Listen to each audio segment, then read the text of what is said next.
KP here. Wanted to create a quick. I'm often literally less than 5 minutes to go do a tutoring lesson that I have to get dressed for. And I wanted to name something that I've been thinking about for a little while now, and put it out there as a problem to be solved, as opposed to something I have an answer for. I'm quite sure that I don't. And so hearing other people's answers would be lovely. But at the same time, I'm not expecting much. This is a difficult one to me. We have this problem of being smart versus becoming smart. What does that mean? It means to me, as I've been working a lot with students in a number of different subjects, math, philosophy is a big one for me, in terms of this problem in particular.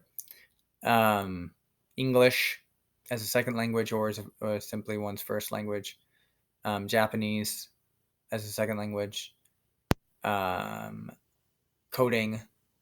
So, and in all these subjects, the one thing that I run into pretty much all the time, and that I think most people would probably agree with me on, is that if people could choose between becoming smart over time, and by smart, let me be specific, becoming knowledgeable of something to the extent that you feel competent. You feel competent and you're capable of doing things with what you know.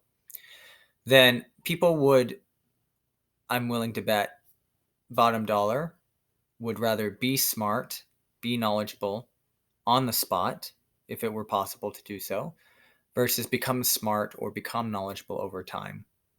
This feels hands down because, of course, why, if you could already have the fit body without having to go through the weeks to months of exercise, why wouldn't you? Who would be crazy enough not to do that? Is, of course, the idea. Anyone, though, who's probably thought about this seriously enough, though, may see some downsides to this. On the one hand, you're confusing the fit body with the full, the actual outcome, all the results that actually accompany working out, exercising. Anyone who exercises and typically has a successful entrepreneurship is going to say, and I've read from them specifically saying, you exercise to learn. You exercise to learn what your body can do, what it can't do, to run into those constant limits. Those challenges are what make you a stronger person.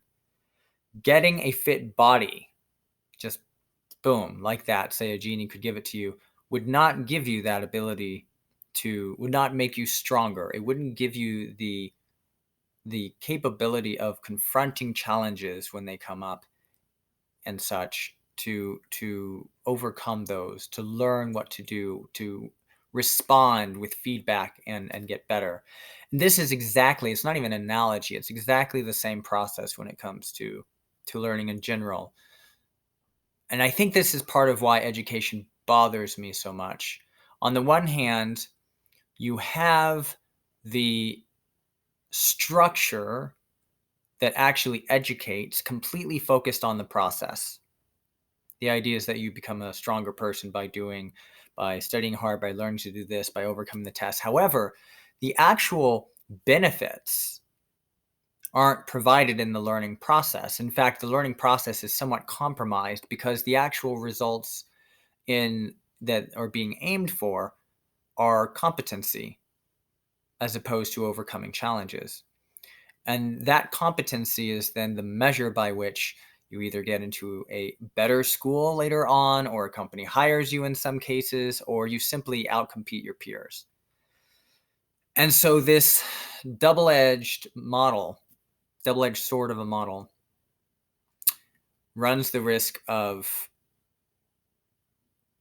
resulting in, of course, those who are capable, whether it's by financial means or some other, or technological means or whatever, of simply becoming knowledgeable on the spot. I'll be really hypothetical for a second. This may seem really out there, but let's say that technology affords us the ability to instantly download the ability to speak a language and understand a language into our brains. Direct input and feed, and in a sense, direct competence, a direct means to competence. But the actual learning of the language and deciphering meanings and comparing cultural ambiguities and idiosyncrasies does not exist in that process. So a lot of the things that actual language learners get to experience the benefits of, those benefits don't exist with a direct just downloading of it at a matrix style, instant competence. But that instant competence model would be, the people who would be capable of that are exactly the people who would win out in such an education system, provided that they could give the impression of well, just imagine if you had instant competency, you'd be able to nail the test, you'd be able to